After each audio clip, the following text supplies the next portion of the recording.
بسم اللہ الرحمن الرحیم۔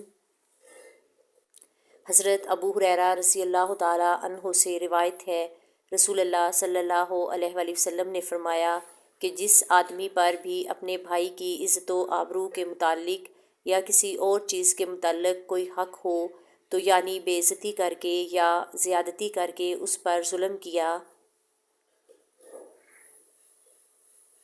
اس کو چاہیے آج ہی دنیا میں اس کا ازالہ کر لے اور حق ادا کر دے، قبل اس کے وہ دن نہ آ جائے جس میں ازالہ کے لیے کوئی درہم و دینار نہ ہوں گے اور ازالہ کے لیے اس کی نیکیاں لے کر مظلوم کو دے دی جائیں گی۔ اگر اس کی نیکیاں نہیں ہوں گی تو حقدار کی برائیاں لے کر اس کے حصے میں ڈال دی جائیں گی۔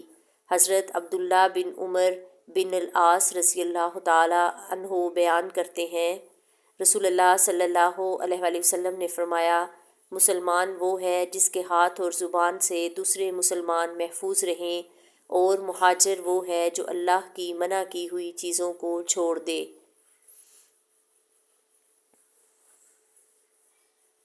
مزید ویڈیوز کے لیے آپ چینل کو لائک، شیئر اور سبسکرائب کریں۔ شکریہ۔